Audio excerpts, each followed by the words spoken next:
Om Swastiastu. Jumpa lagi di pelajaran Tata Hidang. Topik kita kali ini adalah tentang menu. Yuk, kita mulai belajar. Pertama, kita akan belajar tentang pengertian menu. Jadi, menu itu ada beberapa istilah dalam bahasa asing. Contohnya, bahasa Prancis disebut dengan le menu. Dalam bahasa Inggris disebut dengan bill of fare. Menurut Marsum tahun 2005, menu adalah daftar makanan yang akan disajikan pada waktu tertentu. Jadi kesimpulannya menu adalah susunan daftar hidangan baik itu makanan dan minuman yang terdiri dari beberapa jenis yang disediakan untuk tamu serta sebagai pedoman dalam menyiapkan hidangan. Yang harus ada 4 hal yang harus ada dalam menu list atau daftar menu. Yang pertama adalah name of food, nama makanan. Yang kedua price, harga makanan. Yang ketiga ingredients, bahan-bahan dari makanan tersebut. Yang keempat adalah picture atau gambar makanan tersebut. Kita bahas dari nama makanan. Nama makanan harus disebutkan dengan jelas supaya tamu tahu makanan apa yang akan dipesan. Yang kedua, harga disebutkan dengan jelas. Apakah harga yang disebutkan itu sudah termasuk pajak atau belum? Supaya tidak dianggap sebagai penipuan. Yang ketiga adalah ingredients. Ingredients artinya bahan-bahan yang terkandung di dalam makanan tersebut. Penting untuk tamu mengetahui ingredient dari atau bahan-bahan dari makanan tersebut karena ada beberapa tamu yang mungkin sensitif atau alergi terhadap beberapa kandungan makanan tersebut. Yang keempat, picture. Picture artinya gambar dari makanan tersebut. Nah, kalau picture ini gambar dari makanan tersebut, fungsinya adalah untuk menggugah selera atau memberikan bayangan kepada tamu jenis makanan apa yang akan dia pesan. Fungsi menu secara umum. Yang pertama adalah sebagai pemasaran, dua sebagai alat informasi tentang harga makanan, hidangan yang tersedia dan cara teknik produksi dan cara pelayanan. Yang ketiga adalah iklan produk makanan yang ditawarkan. Yang keempat adalah untuk menentukan pembelian bahan makanan. Yang kelima adalah menentukan macam-macam peralatan dan tata letak menghidangkan makanan. Yang keenam adalah alat penjualan produksi. Yang ketujuh adalah alat untuk mempengaruhi konsumen untuk membeli.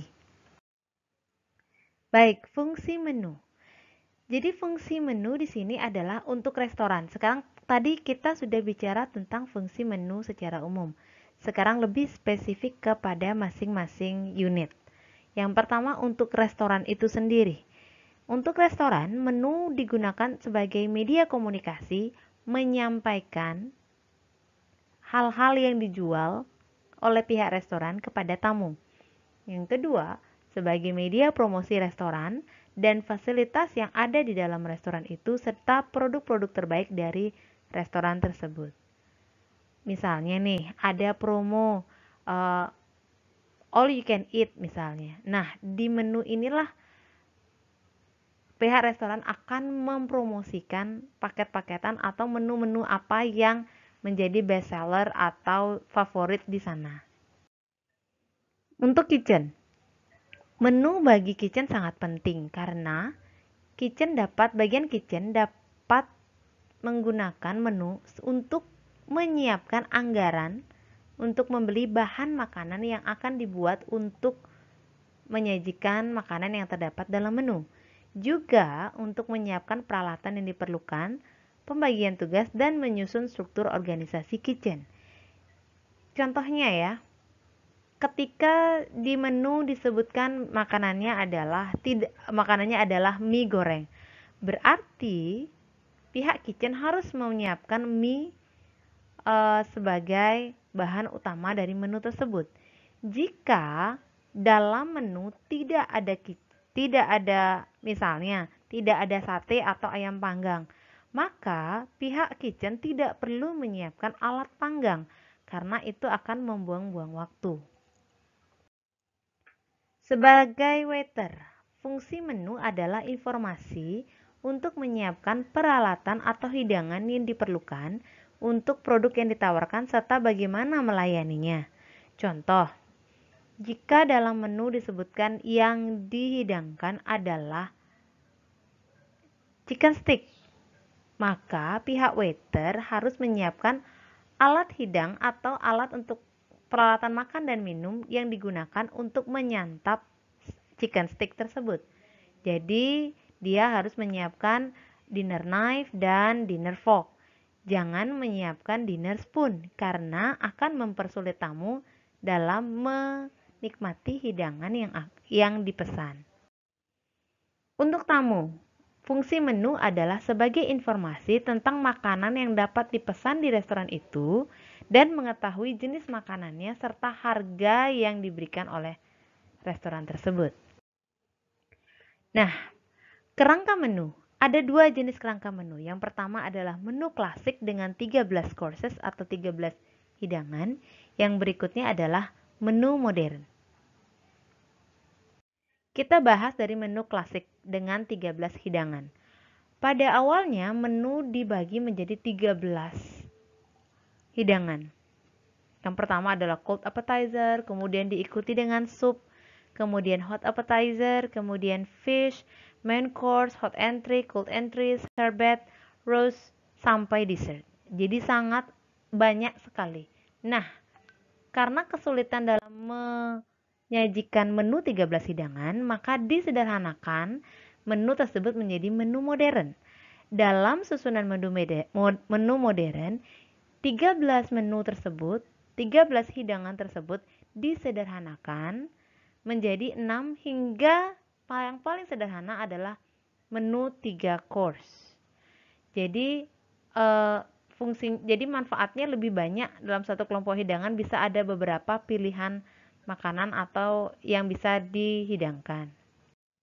Kita mulai dengan menu 6 course. Jadi menu 6 course di sini ada cold appetizer, ada soup, ada hot appetizer, ada fish, ada main course, ada dessert. Jadi di sini sudah ada gambarnya, ada oyster, ada cream of tomato soup, ada cheese rissoles, ada grilled snapper, ada short wheaten stir frying, dan banana pudding. Jadi di sini 6 hidangan. Berikutnya adalah menu 5 course. Menu 5 course ini diawali oleh cold appetizer, soup, hot appetizer, main course, dan dessert. Nah, cold appetizer ini adalah appetizer yang tidak harus disajikan dalam keadaan hangat. Misalnya, chicken salad Hawaiian, ini contohnya. Kemudian ada sup, ada konsum dewberry, ini contohnya. Kemudian ada hot appetizer, contohnya adalah makaroni kroket. Di sini makaroni ini harus disajikan dalam keadaan hangat.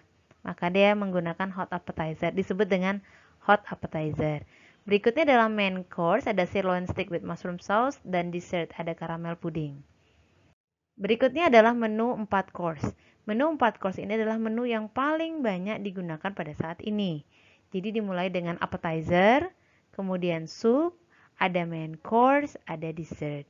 Jadi cold appetizer-nya ada salad, kemudian ada soup puree of potato soup, kemudian ada main course-nya ada fish chew macaribot, kemudian dessertnya ada coklat mousse. Appetizer ini yang menu 3 course. Appetizer dimulai dengan salad Hawaiian, kemudian ada main course, kemudian ada dessert. Cukup 3 saja. Baik, sekarang jenis-jenis menu. Menurut Marsum tahun 2005, umumnya menu itu dibagi jadi 5 macam, yaitu a la carte menu, table d'hôte menu, special party menu, buffet menu, dan nationality menu. A la carte menu ini contohnya. Menu itu disiapkan masing-masing makanan dengan harga terpisah. Jadi tamu bebas memilih mau starternya atau appetizernya pakai yang mana, itu bebas. Jadi sudah ada harga per item. Berikutnya adalah table d'hôte menu. Kalau table d'hôte menu itu sudah dalam bentuk komplit paket tertentu, satu paket. Misalnya sup, salad, semua dijadikan satu. Jadi harganya pun hanya ada satu. Jadi khusus satu paket harganya menjadi satu harga saja. Berikutnya adalah special party menu. Special party menu ini khusus untuk perjamuan khusus. Misalnya ini khusus hanya tidak dijual di restoran tapi khusus untuk yang party saja. Gala dinner misalnya. Itu menggunakan special party menu. Berikutnya adalah buffet menu. Kalau buffet menu ini hidangannya disajikan secara prasmanan. Jadi tamu itu mengambil sendiri makanan yang ada di meja itu dengan bebas. Jadi mungkin appetizernya di sebelah kiri, main course-nya sebelah kanan, dan seterusnya. Jadi tamu bebas mengambil apapun yang dia inginkan. Misalnya pada saat breakfast, ini sudah include harganya dianggap istilahnya dalam satu harga itu mereka bebas mengambil apa saja, all you can eat pada saat breakfast. Itu disebut dengan buffet menu. Nationality menu artinya susunan hidangan khas dari suatu daerah. Misalnya Indonesian food, Italian food, dan sebagainya, khusus untuk makanan dari negara tertentu. Nah, jenis-jenis menu. Ada dua jenis menu. Satu berdasarkan waktunya, dua berdasarkan penawaran menu. Yang pertama waktunya. Pertama ada breakfast menu dimulai dari jam 6 sampai jam 10, lunch menu ada 12 sampai 15, dinner menu jam 19 sampai 23, supper menu 23 sampai ke atas. Terus berdasarkan menu yang ditawarkan ada a la carte menu, kemudian ada table d'hôte menu. Menu breakfast. Beda negara akan memiliki jenis breakfast yang berbeda. Orang Indonesia belum tentu bisa breakfast dengan bread atau roti atau hanya dengan fresh fruit. Tapi kalau orang Indonesia kalau orang luar negeri diberikan nasi goreng atau pagi-pagi nasi campur, mungkin belum tentu mereka mau. Kita mulai dengan continental breakfast. Continental breakfast ini fresh fruit atau juice, bread and preserve, coffee or tea, dan milk. Jadi di sini ada dairy di sana ya, ada roti dan preserve. Preserve itu artinya roti dan penemannya. Bisa itu jam atau selai, bisa itu honey, bisa itu marmalade, itu termasuk ke preserve. Jadi contohnya bisa kalian lihat di sini ada buah atau fruit, ada toast itu artinya roti panggang, ada croissant, ada Danish, ada jamnya di sini, ada marmalade, ada honey, ada coffee and tea. Kemudian ada English breakfast. English breakfast itu terdiri dari beberapa pilihan, yaitu fresh fruit atau juice, ada toast and bread, ada cereal, ada egg dengan berbagai macam jenis egg, kemudian ada coffee or tea. Contohnya di sini ada pineapple, kemudian banana, kemudian croissant, kemudian marmalade, terus sunny side egg, kemudian ada poached egg, ada boiled egg, dan seterusnya. Jadi ini disebut dengan English breakfast. Berikutnya adalah American breakfast. Kalau American breakfast ini sama juga, poinnya adalah dengan fresh fruit atau juice, kemudian ada bread, ada egg any style, ada meat, daging, ada coffee or tea, dan milk. Jadi contohnya kalau di sini hampir mirip dengan English breakfast, hanya dia ada tambahan yaitu meat atau daging untuk breakfast. Bisa dengan ham, bisa dengan sosis, bisa dengan bacon, bisa dengan smoked beef. Jadi hanya itu tambahannya dibandingkan dengan English breakfast. Kalau Indonesian breakfast sudah tahu semua ya, kalau Indonesian breakfast pasti dia dimulai dengan nasi. Entah itu yellow rice, red rice, dan seterusnya. Dan sekarang teknik menyusun menu. Bagaimana sih teknik menyusun menu? Yang pertama adalah melihat dari penampilannya. Karena yang dilihat pertama adalah penampilan dari menu itu sendiri. Pertama kertasnya. Bentuklah kertas yang digunakan adalah yang desainnya menarik dan bersih. Kedua, bentuk dan ukurannya dari menu itu serta warna huruf yang digunakan itu sesuai. Contoh kalau misalnya menu kalian berwarna dasar dari kertas menu kalian adalah warnanya putih. Kalian menggunakan huruf yang warnanya kuning dan kecil. Tentu akan menyulitkan tamu untuk melihat atau membaca menu yang disajikan, ya. Kemudian ukurannya juga jangan terlalu besar juga, jangan terlalu kecil juga. Bentuknya pun harus yang bisa dibaca. Yang berikutnya adalah menu itu harus berisi hidangan yang tersedia. Jadi ada harga, ada hidangan, ada menunya. Jadi kalau ada yang di menu, harusnya ketika dia memesan harus ada menu itu, jangan bilang tidak ada. Isi menu. Jadi isi menunya adalah yang pertama adalah segi bahasa. Jika makanannya menggunakan bahasa asing, maka terjemahan Indonesianya itu dicantumkan. Jadi gampang bagi tamu Indonesian untuk memilih makanan. Kalau misalnya tamu makanannya adalah makanan Indonesia, ada baiknya kita menjelaskan juga dalam bahasa Inggris. Terus yang berikutnya adalah ketepatan. Jadi kesesuaian antara menu yang tertulis dengan menu yang akan disajikan.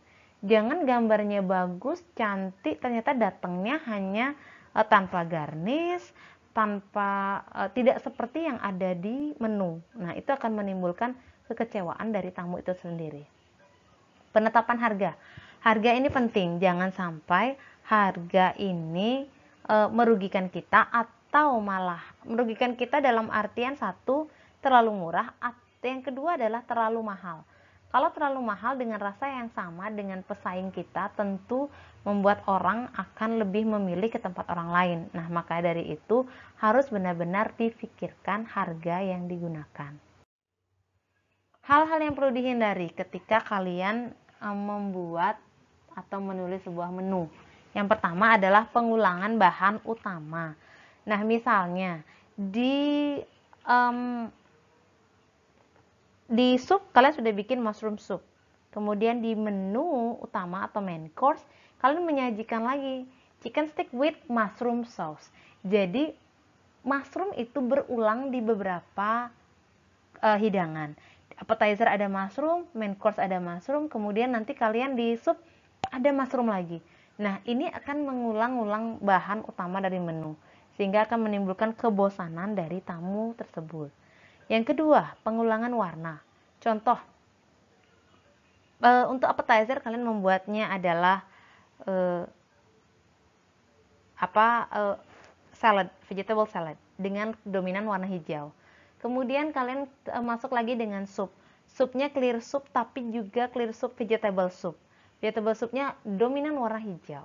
Kemudian mulai masuk lagi kemudian ke main course, kemudian dessert kalian adalah dessert puding pandan, itu pun hijau lagi, sehingga warnanya itu monoton, hanya hijau.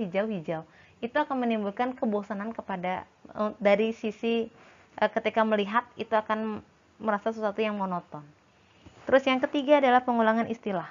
Pengulangan istilah ini biasanya berhubungan dengan bahan utama yang digunakan. Contoh, misalnya membuatnya cream soup, kemudian nanti kalian membuat lagi di main course adalah chicken stick with creamy sauce. Kemudian masuk lagi ke dessert, creamy sauce with, dan seterusnya. Jadi di sini kata cream itu akan berulang kembali, dan itu sebaiknya dihindari. Terus yang berikutnya adalah ketidakseimbangan rasa.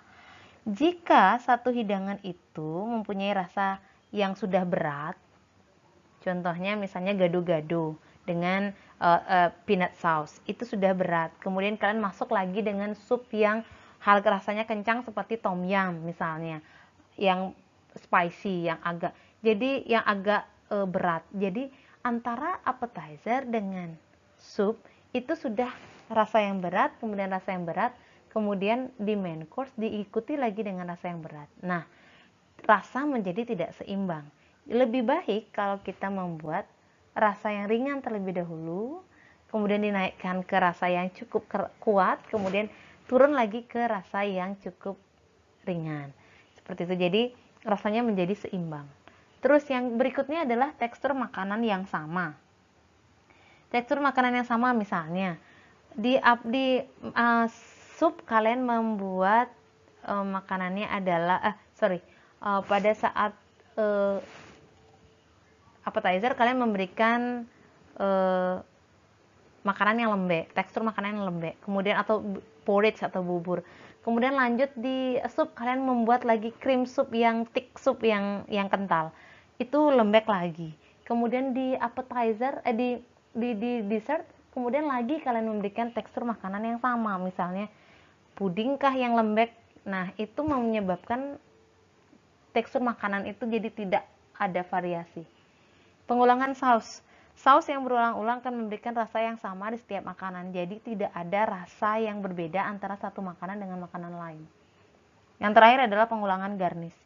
Ketika kalian menyajikan salad dengan garnish lettuce atau selada, kemudian lagi kalian membuat cream soup, sup menghidangkan sup, kemudian garnishnya juga selada, kemudian balik lagi ke stick atau main course kalian juga selada, semuanya kalian berikan selada, itu garnish yang berulang-ulang sehingga tidak ada variasi sama sekali. Well, untuk yang lain, jika kalian ingin mendapatkan informasi lebih lanjut, kalian bisa lihat di buku-buku ini ya. Buku Budi Ningsih itu kalian sudah punya, silahkan dibaca-baca. Terima kasih banyak atas perhatiannya.